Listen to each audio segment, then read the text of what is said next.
Bonsoir à tous, on débute ce journal du Mercato à Monaco qui est sur le point de faire signer une nouvelle recrue. Il s'agit de l'attaquant du Bayer Leverkusen, Kevin Volland. Le buteur allemand est attendu mardi en principauté afin de s'engager avec l'ASM. Le transfert devrait coûter moins de 15 millions d'euros au club du Rocher.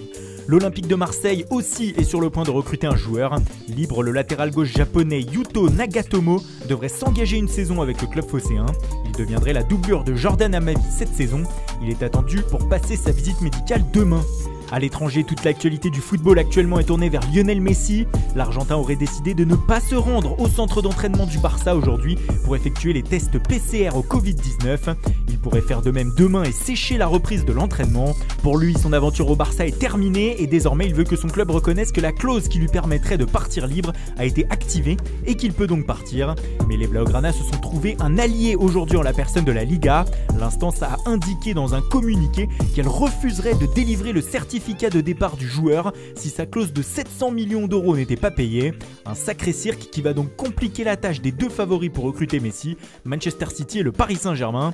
Le club anglais bénéficie d'un atout de taille pour le faire venir, Pep Guardiola. De plus, les Citizens seraient prêts à totalement remodeler leur effectif pour la Pulga en offrant 100 millions d'euros plus Bernardo Silva, Gabriel Jesus et Eric Garcia. Ils prouvent qu'ils seraient ouverts à un sacrifice de 3 joueurs.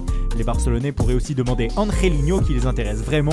Le cas Messi pose question aussi au PSG, surtout que selon les dernières informations, Neymar et Angel Di Maria auraient appelé l'Argentin afin d'envisager qu'il les rejoigne dans la capitale française. Si cela venait à être envisagé par les dirigeants, ils devraient alors mettre en suspens les négociations afin de prolonger Neymar et Kylian Mbappé, car même si le budget parisien est quasi illimité, la question des salaires va irrémédiablement se poser à un moment. Enfin, les interrogations sont nombreuses aussi au FC Barcelone. Par qui remplacer Lionel Messi? Gabriel Jesus est donc évoqué en cas de tractation avec Manchester City, mais Lautaro Martinez de l'Inter est bien sûr toujours dans les petits papiers catalans, de même que Sadio Mané, dont le nom revient depuis quelques jours. Le Sénégalais ne serait pas contre un nouveau challenge. Lionel Messi n'est pas le seul attaquant du FC Barcelone à sans doute plier bagage. En effet, Luis Suarez devrait aussi partir loin de la Catalogne dans les prochaines semaines. Ronald Koeman lui a indiqué qu'il ne comptait pas sur lui. Du coup, la Juventus serait très chaude à l'idée de recruter l'Uruguayen.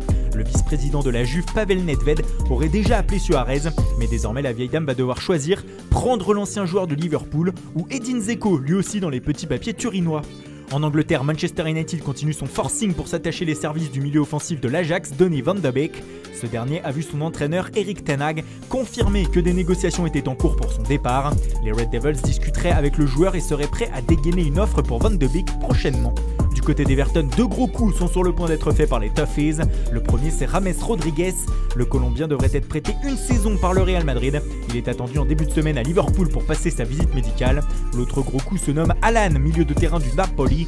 Un accord aurait été trouvé entre les deux clubs pour un transfert de 25 millions d'euros. L'effet Carlo Ancelotti se fait sentir à Everton. Et puis c'est officiel, Leeds a réussi un double coup avec la confirmation de l'arrivée de Rodrigo Moreno en provenance de Valence. Le promu a aussi annoncé hier la venue du défenseur de Fribourg, Robin Koch, qui a signé 4 ans. Tottenham a un nouveau latéral droit. Matt Doherty, 28 ans, s'est engagé aujourd'hui avec les Spurs. Il arrive en provenance de Wolverhampton. Le Real Madrid a vendu son jeune talent Oscar Rodriguez hier. Le milieu offensif a signé 5 ans en faveur du vainqueur de la Ligue Europa, le Sevilla FC. Une recrue à la Juventus avec le milieu de terrain américain Weston McKennie. Il débarque en prêt payant depuis Schalke 04. Une option d'achat de 18,5 millions d'euros est intégrée au deal. À l'Inter, fin de l'aventure pour Borja Valero. Le milieu de terrain a annoncé sur les réseaux sociaux que son contrat ne serait pas prolongé avec les Lombards. Tout le contraire de Zlatan Ibrahimovic à l'AC Milan. Le géant suédois a prolongé son contrat avec les Rouges et Noirs après ses 6 mois de qualité en fin de saison dernière. Voilà, c'est tout pour aujourd'hui. Bonne soirée à tous et rendez-vous dès demain matin pour de nouvelles informations sur le Mercato.